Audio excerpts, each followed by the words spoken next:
rekonsiliasi nasional. Ketiga adalah simposium ini mempertemukan untuk mendengarkan hal-hal yang tidak sesuai dengan keinginan apa. Ada juga purnawirawan TNI yang tidak dalam seragam yang sudah membawa di dalam audiens, tapi masih gagal. Ya. Mereka itu adalah purnawirawan muda.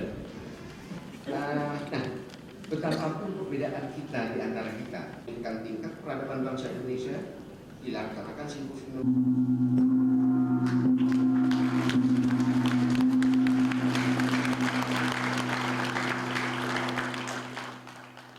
Menguak tragedi 65, itulah tema dialog kita pagi ini, dan untuk membahasnya di studio telah hadir Koordinator Kontras Haris Azhar, dan kami juga terus mengundang Anda pemirsa untuk bergabung bersama kami dalam dialog kita pada pagi hari ini dengan menghubungi nomor telepon yang sudah tertera di layar kita. Saya langsung ke Mas Haris Azhar. Mas Haris, ini kalau kita bicara soal tragedi 65, ini selalu menjadi kontroversi sejak lama.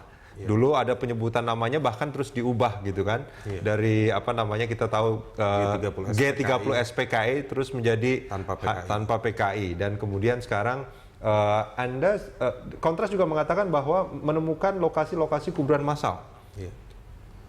Jadi beberapa tahun yang lalu kita pernah coba mengidentifikasi kuburan-kuburan massal gitu kan. Jadi yang datang ke kantor Kontras kan banyak. Informasi ini, akhirnya kita coba identifikasi lebih jauh, kita verifikasi ke lapangan, tapi tanpa menggali. Karena kalau sudah menggali itu bisa dikategorikan merusak barang bukti. Kecuali kalau dia didokumentasikan oleh satu orang yang punya profesi yang tepat, misalnya kayak ahli forensik, atau dilakukan oleh satu institusi yang memang punya kapasitas hukum maupun kapasitas medis. Nah, kita cuma mengidentifikasi lokasi-lokasinya, kita coba ketemu dengan sejumlah saksi yang mengetahui lokasi tersebut, mengetahui bagaimana dulu mereka dieksekusi, juga misalnya... Ini maksudnya para korban ya? Para korban, para korban dieksekusi gitu. Atau bagaimana misalnya prosesi bagaimana dibawa dari rumah tahanan ke tempat ini tersebut. Cerita para saksi yang datang ke Kontras? Para saksi yang kami temui terkait dengan titik-titik kuburan massal tersebut. Apakah para saksi ini bisa memberikan satu bukti kuat bahwa memang lokasi-lokasi itu kan saksi, jadi apa yang dia lihat, dia dengar dan dia ketahui. Kalau bukti otentiknya itu nanti kan urusan negara itu. Ini sudah disampaikan juga ke pemerintah sebetulnya? Kita tidak mau menyampaikan ini ke negara karena negara. Bukankah ini juga butuh negara yang betul. Jadi dalam hak asasi manusia jika terjadi pelanggaran maka ada yang disebut dengan state responsibility. Negara itu bertanggung jawab untuk melakukan sejumlah respon. Nah, state responsibility itu negara harus, kalau bahasanya pemerintahan hari ini, negara harus hadir gitu. Nah, wujud hadirnya apa? Bukan hanya sekedar bicara, bikin statement di media. Itu yang terjadi sekarang? Itu kan yang terjadi sekarang.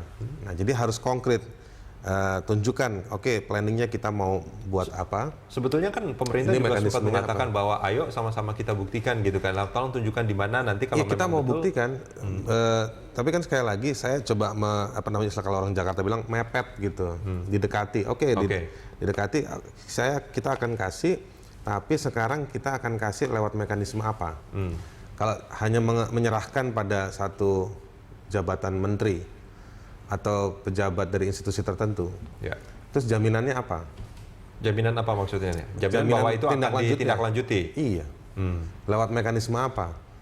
Lewat mekanisme hukum, atau nanti jangan-jangan pakai mekanisme politis? Kemarin misalnya kalau harapan dari Kontras sendiri?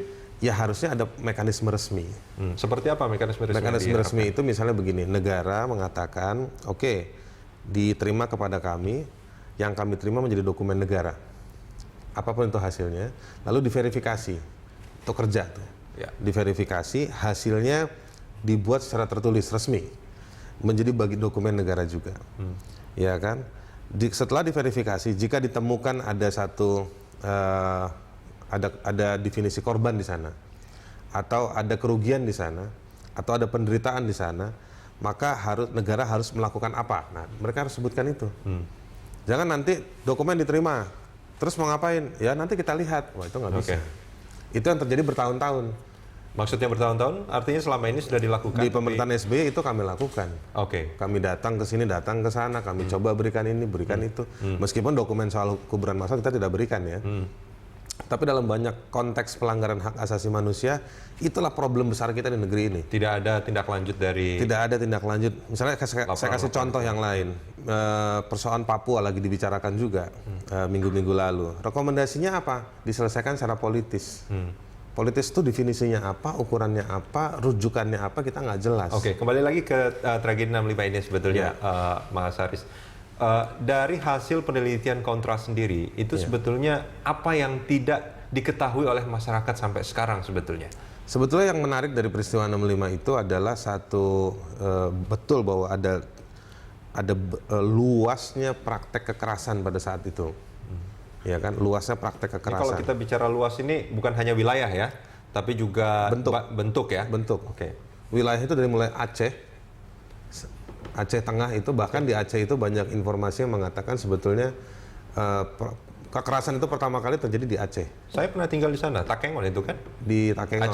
Aceh Tengah. Betul. Dari sana, nah itu sampai ke Nusa Tenggara Timur, praktek itu terjadi sampai Sulawesi. Ini peristiwa 65 ya? Kita peristiwa cerita 65 ya? 65 Oke. ya. Kita Jadi nggak bukan ngomong hanya di Jawa saja ya? Kita nggak bicara darurat militer di Aceh nih. Iya. Ini peristiwa 65 dari mulai Aceh di atas sana sampai ke NTT. Dampaknya sampai ke Eropa dan kemana-mana. Anak-anak mahasiswa-mahasiswa Indonesia yang lagi studi nggak bisa pulang. Ya. Jadi sangat luas sekali. Oke. Bentuk-bentuk tindakannya ada yang dibunuh, dikejar-kejar, persekusi ya, ditangkap, dikejar oleh negara, baik itu oleh tentara maupun oleh masyarakat yang diorganisir. Oke. Nah, mereka ditangkap, ada juga yang banyak dari mereka kebanyakan dimasukkan ke dalam tahanan-tahanan tanpa proses hukum. Oke. Lalu mereka distigma. Ada golongan-golongan ya, golongan A, B, C. Apa itu? Itu penggolongan yang anggota diidentifikasi sebagai anggota PKI, ya kan, simpatisan atau anggota, bukan simpatisan tapi anggota-anggota dari organisasi-organisasi yang dituduh sebagai afiliasi dari PKI, atau orang-orang yang punya pikiran-pikiran yang dianggap seperti PKI, dan berikutnya lagi yang orang-orang yang dianggap simpatisan.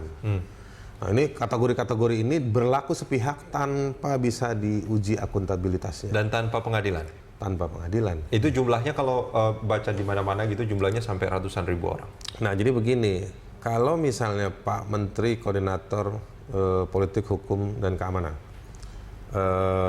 Pak Luhut bilang datanya mana, jumlahnya mana, sebetulnya penyebutan angka 500 ribu hingga 2 juta itu adalah kalkulasi-kalkulasi yang dibangun oleh sejumlah orang ataupun pejabat yang muncul pada saat itu atau pada tahun-tahun 70-an. Misalnya ada sejumlah historian atau ahli tentang Indonesia yang melakukan penelitian, misalnya seperti Ben Anderson dan lain-lain. Itu mereka membuat satu kalkulasi berdasarkan terapan ilmunya dan sumber-sumber atau sumber informasi narasumber yang dia temui waktu itu. Artinya sebetulnya jumlahnya belum faktual juga kan? Artinya itu kan berdasarkan... Faktual juga. Ada yang melihat dari dokumen-dokumen visum. Catatan-catatan medis dari Rumah Sakit Angkatan Darat pada waktu itu. Dari situ aja dihitung ada berapa. Jadi sebetulnya data-data itu juga ada di negara hari ini. Kalau belum dimusnahkan. Nah, ya kan? ini sebetulnya kalau kita bicara soal tragedi 65, saya ingat bahwa Komnas HAM juga ini kan sebetulnya menjadi salah satu... Itu dia yang aneh, Komnas HAM. Mereka bikin simposium, tapi kok mereka tidak membicarakan dokumennya. Ini yang simposium yang kemarin ini kan? Simposium yang 3 minggu lalu itu, ya kan? Saya dengar Komnas HAM bolak-balik ke kantor Menko Polhukam, rapat dengan tim kantor Menko untuk bikin simposium dan lain-lain. Tapi kok bolak-balik nggak pernah bawa dokumen itu, mengatakan ini ada dokumennya. Ada rekomendasinya. Kok sampai Pak Menteri sampai ngomong, Menko sampai ngomong mana datanya. Berarti kan ada yang aneh nih antara Komnas sama Menko, kok tidak menyerahkan datanya. Kontras hadir pada simposium itu? Enggak hadir? Tidak merasa penting bahwa itu, karena itu kan menyangkut tragedi 65. Sejak awal kami menanyakan, ini simposium ini apa? Statusnya wujudnya ini apa, mau berwujud untuk apa. Dan Anda tidak melihat itu sebagai sesuatu Saya tidak yang melihat, kami organisasi bekerja pada isu hak asasi manusia. Kami melihat bahwa isu ini lebih cenderung pada isu untuk mempolitisasi peristiwa 65 sebagai sebuah konflik antara kelompok masyarakat sipil. Mas Haris Azhar, Seolah-olah negara tidak ada di situ. kita jeda sebentar, kita akan Siap. lanjutkan di segmen berikut.